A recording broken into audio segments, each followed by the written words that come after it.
Welcome to The Explainer. I'm absolutely thrilled you're joining us today because we're about to go on a pretty fascinating journey. We're going to zoom way out to look at the massive, sweeping shifts in the global economy. And then we'll zoom right back in to connect those shifts directly to the dynamics happening at your very own desk.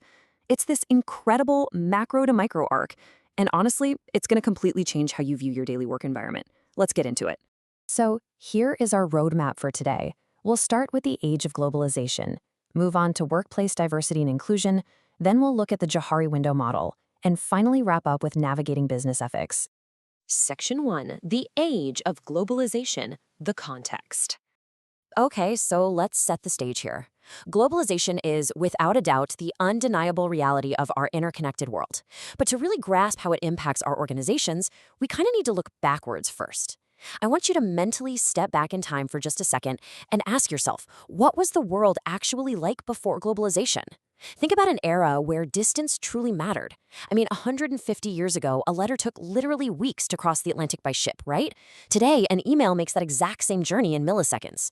Space wasn't just measured in miles, it was measured in the immense amount of time it took to cross it. Back then, territorial boundaries were incredibly rigid. They effectively kept things in and they kept things out. Society, culture, business, they all had very strict spatial boundaries. Everything quite literally had its place. But contrast that old world with today's reality. We've experienced this unprecedented, almost mind-boggling compression of time and space.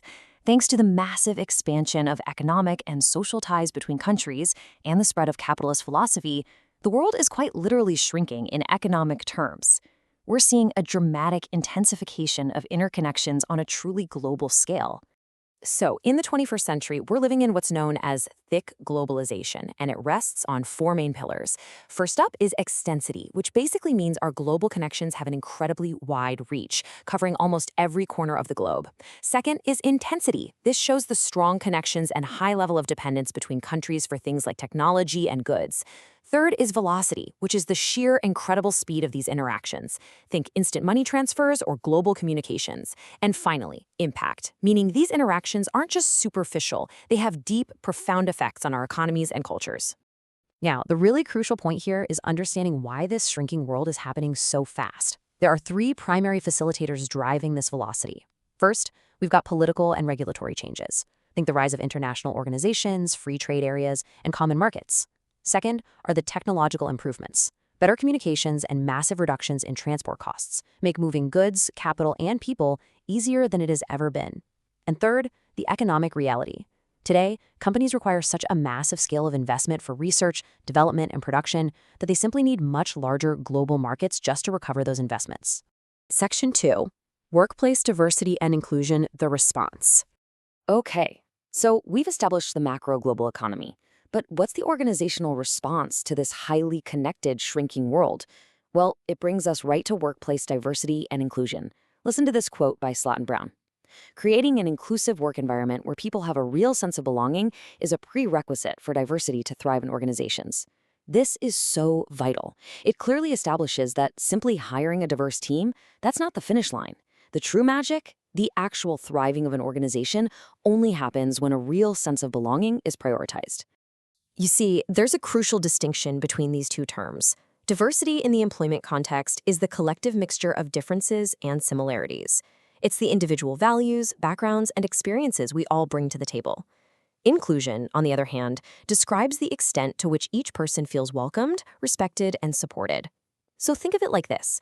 Diversity is the mixture of people, but inclusion means making sure everyone's voice is actually heard, and their unique value to the team is totally evident.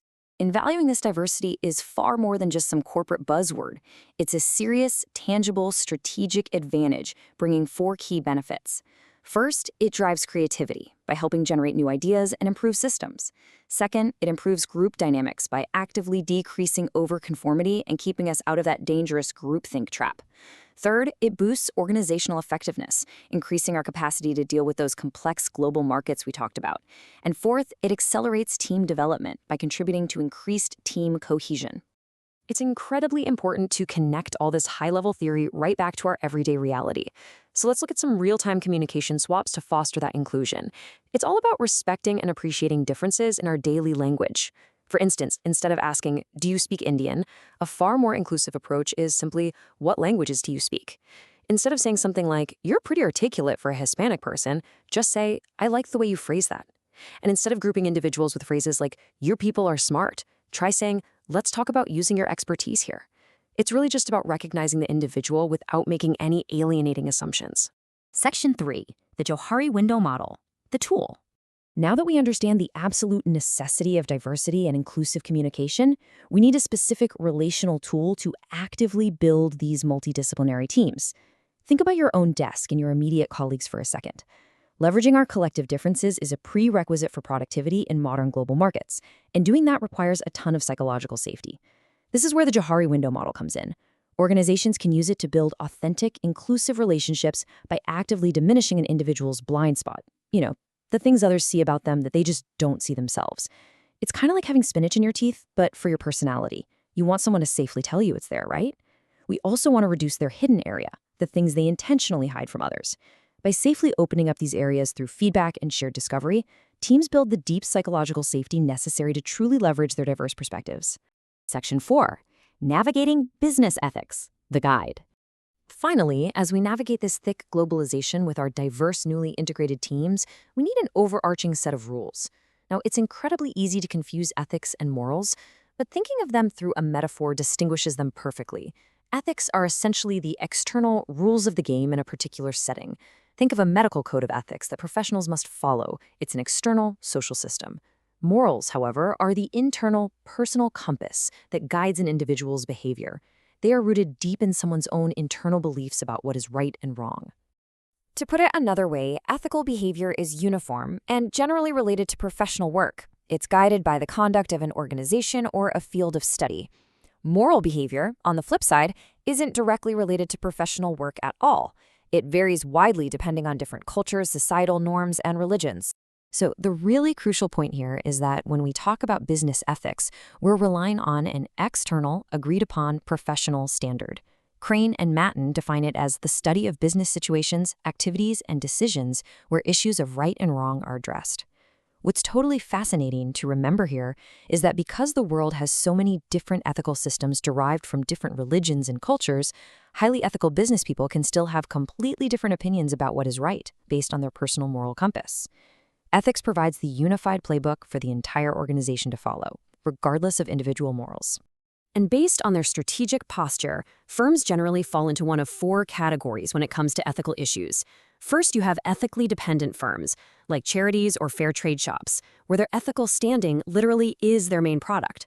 Then there are ethically positive firms. For them, ethics are super important for credibility, but it's not their only attribute. Ethically neutral firms are those where ethical standing is less of a focus, though obviously bad behavior would still cause massive damage. And finally, there are ethically negative firms.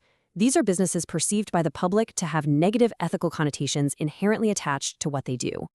We've traveled all the way from the vast, shrinking globe down to the diverse voices on your team, and finally to the ethical framework guiding your entire company. So I want to leave you with this question to chew on. Look closely at your own organization through the lens we just built. Which ethical quadrant are you currently operating in? And as you navigate this rapidly globalizing world, is that where you actually want to stay? Thank you so much for exploring this with me today. Keep learning and keep asking the big questions.